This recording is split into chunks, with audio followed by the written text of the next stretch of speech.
Every who down in Who Newville liked the holidays a ton, but where to get great prices on gifts they had no idea. None. They searched and they searched for great gifts under $25. Gifts for spouses and friends and even their toddlers. When suddenly one who shouted, Walmart has what you want, knowing they have Lego, Tree Hut, and no prices to flaunt. So they enjoy the holiday season as who's often do. Cheering and shouting, Walmart has incredible gifts. Who knew? Find gifts they'll love under $25 at Walmart. Oh, Hilton stay, your beds are soft and cozy. No lumpy couch, no stiff futon, no shower line at crack of dawn. Oh, Hilton stay. When you want holiday comfort you can count on, it matters where you stay. Enjoy comfortable rooms and friendly service when you stay with Hilton instead. Save up to 25% this season when you book with Hilton. Hilton for the stay. Terms apply. Hey guys, and welcome to another episode of the Financial Freedom Podcast. And I'm really delighted about today's guest, Heather Day. She's come from the Chicago area. And today's topic is all about faith and finances. Heather comes from a spiritual background, and I think this is an important episode in extremely trying times. Heather, welcome. Thank you. I'm so glad to be here. Briefly introduce yourself. You've written a book, Money, Faith, and Finances. I'm really excited to talk with you about that book. My name is Heather Day. I work for Barnabas Foundation. I'm the director of marketing. We help generous transfer their wealth to honor and provide for their families and support close to their heart. These days, your podcast appearances is to promote your book or talk about your foundation. What do people come to you for? What problems are you helping to solve today? My book came out in January, Money and Surrendering Our Finances to Work. It's about how we look at our money issues and the ways that we view and manage money when there's struggles. We talk about tips and tactics. Often real transformation comes from a heart change and making sure that we address the underlying issues that we're seeing reflected in our finances.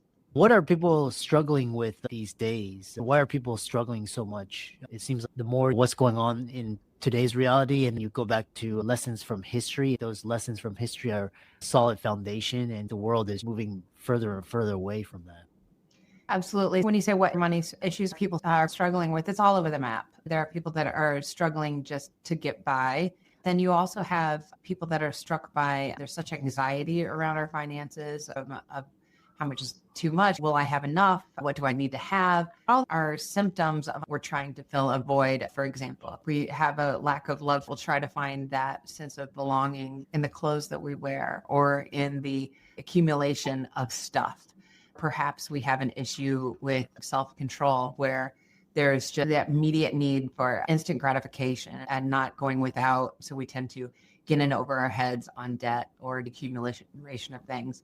On the opposite side of the spectrum, there's people that get into a hoarding mindset because they want to make sure that they are never caught off guard and they're never without. They want to feel that safety and security. When in reality, it doesn't matter how much we have in the bank account. Yes, it's smart and healthy to save, but we can never possibly prepare for every potential scenario out there. At the end of the day, we have to rely on something bigger than ourselves. What is our ultimate source of peace and joy and comfort and provision? A lot of this talk is around money and spirituality, and I'm reading this book, What Exactly is Money? Give us just a teaser of your book and we'll dive more into the conversation. The book is really looking at the finances through the lens of love, joy, peace, patience, kindness, goodness, and faithfulness, gentleness, and self-control. Often those are not the things that we're seeing in our money. We're seeing greed, heartache, turmoil, anxiety, the bad rot of misplaced priorities. This book is all about what does it look like if we truly open our hearts to experience real transformation in our source of joy, comfort, and peace. It's not a get-rich scheme. It's not a health and wealth message or anything like that. It's shifting our paradigms of putting back in center of things so that how we view and manage our money follows suit. And what inspired you to write Money and Spirit? Was there a particular moment or experience that spurred you to write it? My husband and I were in our mid-20s. We had gotten to a place where we were overwhelmed by the weight of debt. Some of it was bad decisions. Some of it was student loans. the accumulation of debt and the weight that put on our shoulders. We got to a place where we didn't know where to turn, didn't know what to do. It was overwhelming.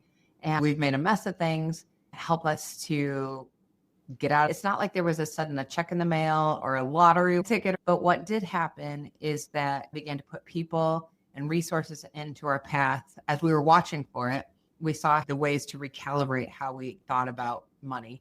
And we started to practice the disciplines. We started to redo things that shifted everything. It shifted that slow climb out of debt and into a place of more stability. Interesting. How are the disciplines revealed to you different than the disciplines touted by financial advisors, books, media? It's not that the tactics were different. We went back to the basics. We had an envelope system where we put cash, not spending more than that. We built up an emergency fund. Those tactics were the same. What changed is us asking the question when we were tempted to overspend, why is this temptation there? Why do I feel like I need to make this purchase? What underlying need am I trying to fill? Am I trying to fill a need? Is this really something I need, or am I trying to purchase affirmation from others? Am I trying to purchase meaning in my life by giving away more than what I have to give? It began to reconcile our paradigm. So it was not different tactics. All of this still applied. It's like going on a diet. I can know all the right things to do until I truly look at, why do I have a bad relationship with food in the first place, and have that motivation to change? You'll keep slipping back into the old patterns. So this was addressing, why do I keep coming back to those bad financial patterns, and how can I break that cycle? Your book begins with a story about a battle of wills with your preschooler. How did that experience reflect how we view and manage our money? In the book, I talk about a time when I took my son and daughter. My son was 3 at the time, and he was a hot mess. We were at Disney World, and we went there, and we got into this battle of wills where he kept misbehaving. And I said, if you'll just listen to me, we can go and have fun and experience the joy that's around the corner. I have to have you listen to me first. My desire was for all of us to have a good time, but we had to deal with the issues at hand and address those. I talk about how that's what's often happening in our lives. We have this battle. I want my way, and I want my way now, but you got to stop fighting it. You got to stop trying to get things your own way and listen, and then you will have joy. Spiritual, not religious representation of spirit. When you reach out and ask the universe a question, a lot of times it's just like you're lucky you got a response, but what happens if you don't get a response, or what's going on? That is a really hard to place. I found more often than not, I want a clear voice, and I want to hear exactly what it wants from me. Sometimes I don't feel or hear that because I'm so caught up in how I think that I'm supposed to hear, when in reality, he might put a wise advisor, parent, or friend that all of a sudden was the answer that you needed to hear. That is more often how I feel, is putting people, truth tellers, into my life that I just need to listen. So if I say, teach me something, and then somebody comes in and gives me really good advice, I believe that's the voice speaking through that person. I've reconciled the fact that usually I don't get any response, but it's like leaving it up to me to figure it out and to learn and experiences, rather than putting people. I know there's all different kinds of beliefs. I believe that a lot of times, exactly what you just said, I'm just supposed to do the next right thing. And I'm supposed to use intellect and wisdom for a reason. We should live within those until we're directed otherwise. Sometimes if we are doing what we know is wise and we're seeking wise counsel, then I think that we can assume that we're going down the right path. What is money? Obviously, numbers, dollar bills, or it's a credit card, but what is money? So many people, money is a emotional topic, and there's mixed messages. Money is the manifestation of all of our things. If we want more love, we use money to try to secure that love. Are we trying to use it to secure peace or security, or to fill that void of wanting satisfaction and joy in our life? Money in this case, it's a tangible piece, because you see how I spend my money on the things that are important to me and that I want to have. Something is either missing in my life, or I'm trying to give something to someone, and money is the physical manifestation of those beliefs. A lot of people think money is having a secure, high-paying job, but if you hate your job, and it's interesting to hear what people's definition of money is. I traveled to India, for example, and I worked in this remote village where they barely had anything to put together. And yet they had something that I didn't have. They had a satisfaction and they had freedom. And sometimes I think that a high paying job can become golden handcuffs, where we think I can't sacrifice this because I can't do what I really want to do when I'm really passionate or what I'm really wired to do, because if I do, I'll take a pay cut. So then like this thing that we've built up to be like our source of joy, all of a sudden becomes the handcuffs that I'm stuck here and I can't get out of it. So yes, that becomes a difficult journey of trying to figure out, okay, but what am I wired to do? Where am I supposed to be? And where can I find the most joy and satisfaction and make the greatest impact on the world around me? You mentioned money from source, it's abundance, love, and most people don't realize this. You also mentioned money being attached to greed, wars, or crime. Why do we have these negative attachments, and what causes that? Money tends to bring out the worst in us because we're trying to accumulate it. Then we use that money to hold power over other people. So we have this mentality, if everybody has, then that somehow takes away from my belonging or status. There's good and bad with this, but our worth gets tied to our salary.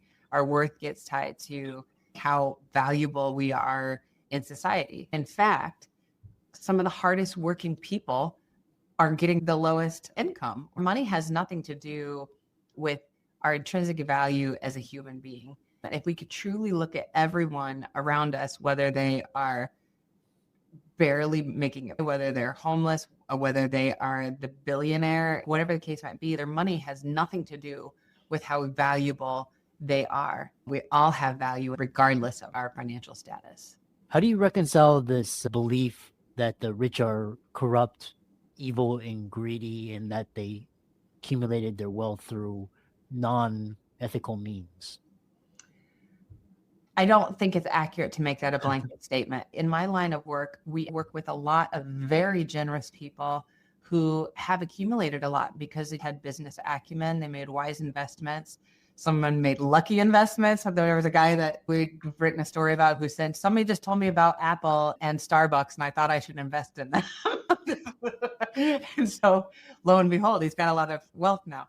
There are people who have accumulated through manipulation, but I don't think wealth is evil. Wealth is not a sign of manipulation or greed. Sometimes when people are already greedy, manipulative, have the evil in their spirit, more money is going to amplify that. I've seen the opposite true as well. I've seen people who were generous when they had nothing, and now that they have money, they use it to express that generosity. Money amplifies who you already are. There's still these negative perceptions and stereotypes around having money. Is that media? Is that society? How do you reconcile money in the church, money in the government? People believe their taxes are wasted to fund wars, kill innocent people, wasteful things. How do you reconcile all of that? I think that it does exist. I think there is greed. The reality is a lot of the people that are the most generous and altruistic are also the quietest about this because they're not looking for glory. They're not looking for the spotlight. There are a lot of people that can make an assumption, if you have money, you should give it all away. The reality is they are giving a lot of it away. They're doing it quietly, which is the best way to do it. I think some of it is based on a few bad apples that are very public, and greed. Unfortunately, we see a lot of that in the world of people trying to get more and more. That wreaks havoc. I believe there is goodness out there, genuine and authentic generosity that we don't see because it's done quietly. Surrendering, and is that true freedom? What is faith when it comes to finances? Yes, we see surrendering as waving the white flag and that I'm weak and I'm giving up. I found in surrendering in the context, just that battle of wills of my toddler who I had to keep putting back into timeout. When he was finally willing to listen, then I was able to talk through it, calm the emotions, and move to a place of joy. What I found in my life, I'm wired towards trying to get things my own ways, that wants to experience joy, peace, and satisfaction. But that will only come when I give up and I surrender and say, show me the path. That's what that looks like to me.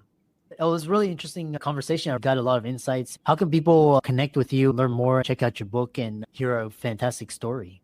The book is sold online. It's Money and Surrendering Your Finances. I would also love to connect with you on my website, heatherday.net.